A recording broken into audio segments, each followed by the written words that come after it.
Life and death. These are the concerns of humans,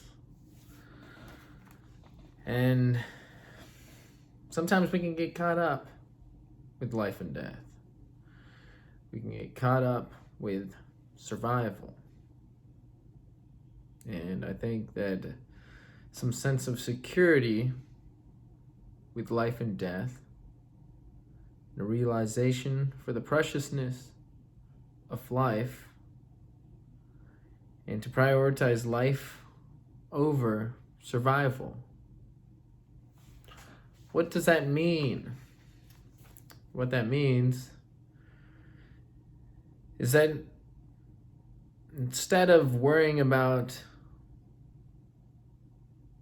a unquenchable thirst to survive and avoid death, because death is inevitable, we do our due diligence or measures to nurture a relative state, and within that we have the life that we live.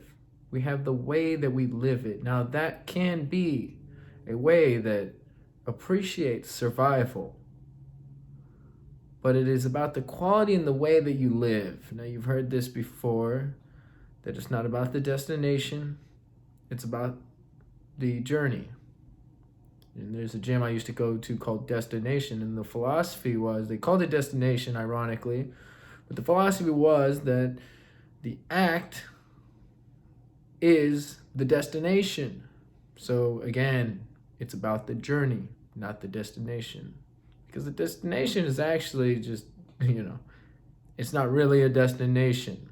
Now, death would maybe be the end of that. But I'm not trying to get grim here.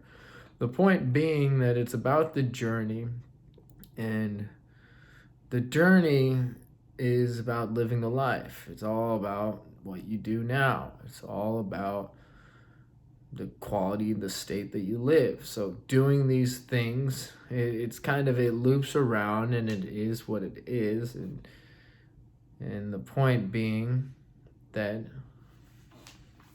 it's about connection. It's about contribution. It's about taking care and hopefully having some fun while you're doing it. This is what I think it is about, and I think many will agree. So before you get caught up on on a lot of noise, and maybe I won't focus on the noise, but if it does come up, we can talk about it. Comment down below any noise that you are struggling with.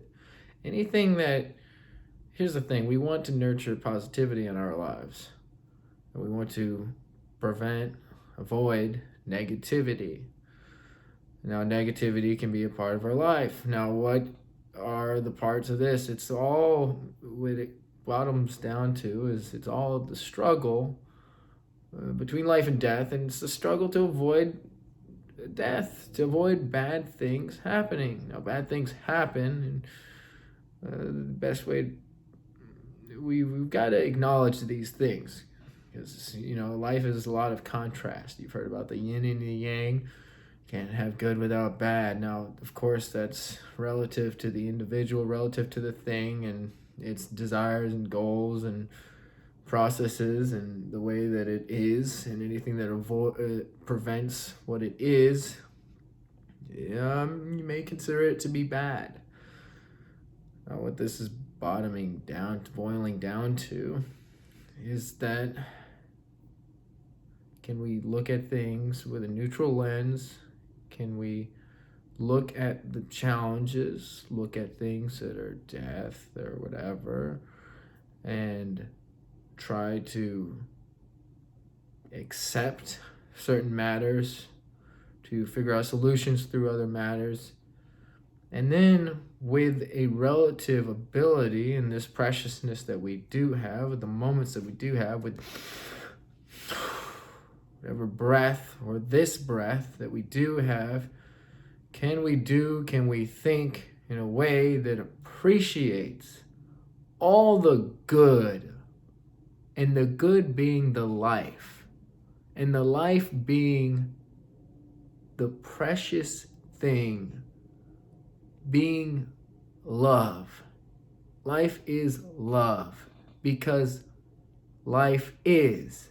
And if life is, then it cares. That's what it cares about. It's doing something. It's invested. I could go on here, but on that note, think about it.